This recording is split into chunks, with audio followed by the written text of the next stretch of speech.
రాష్ట్ర వ్యాప్తంగా మరిన్ని వార్తలు వేగంగా సంక్షిప్తంగా చూద్దాం.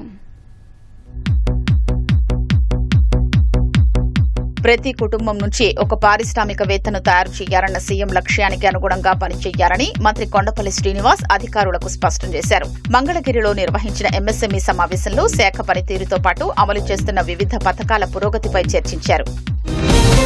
నంద్యాల జిల్లా ఆత్మకూరు మండలం కరివేనలో నిర్వహించిన జలధార జలహారతి కార్యక్రమంలో ఎమ్మెల్యే బుడ్డా రాజశేఖర రెడ్డి పాల్గొన్నారు. ఉపాధి కూలీలతో కలిసి పలుగు పారా చేతబట్టి కాలువల్లో పూడికతీత పనులు చేశారు.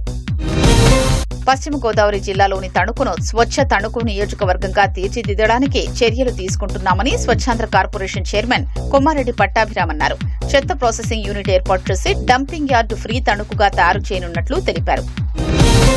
రాష్ట్రంలో సమసమాజ నిర్మాణం కోసం కూటమి ప్రభుత్వం కృషి చేస్తోందని ఎస్సీ కమిషన్ చైర్మన్ జవహర్ అన్నారు. అనంతపురం జిల్లా పర్యటనలో భాగంగా కలెక్టరేట్లో అధికారులతో సమీక్ష నిర్వహించారు.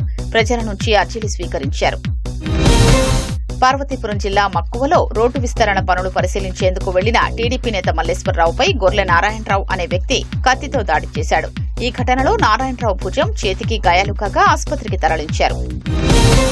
నెల్లూరు జిల్లా పొదలకూరులో urban development authority NUDA chairman Kotamreddy Srinivasulu Reddy పర్యటించారు. త్వరలో పొదలకూరులో 1,25,00,000 రూపాయలతో సెంట్రల్ లైటింగ్ ఏర్పాటు చేయనున్నట్లు వెల్లడించారు.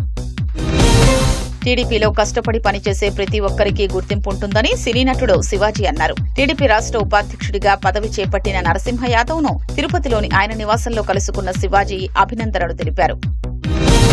విజయనగరం జిల్లాలోని ఆంధ్ర గంట్యాడ పోలీస్ స్టేషన్లను పిట్టాడ చెక్పోస్టును ఎస్పీ దామోదర్ పరిశీలించారు. గ్రీన్ఫీల్డ్ జాతీయ రహదారిపై ప్రమాదాలు గంజాయి అక్రమ రవాణాను నియంత్రించేందుకు త్వరలోనే చెక్పోస్టును ఏర్పాటు చేయనున్నట్లు తెలిపారు.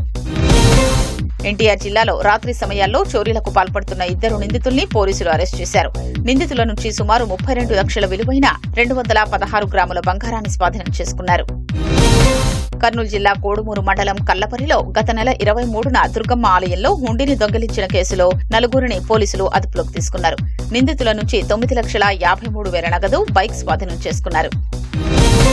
కర్నూలు జిల్లాలోని ఆదోని, ఎమ్మిగనూరు, గోనెగండ్లలో పెట్రోలు, డీజిల్ కొరతతో వాహనదారులు ఇక్కట్లు ఎదుర్కొంటున్నారు. పెట్రోల్ బంకుల్లో నిల్వలు అయిపోవడంతో నిర్వాహకులు నో స్టాక్ బోర్డులు పెట్టారు. సమస్య పరిష్కరించాలని స్థానికులు కోరుతున్నారు.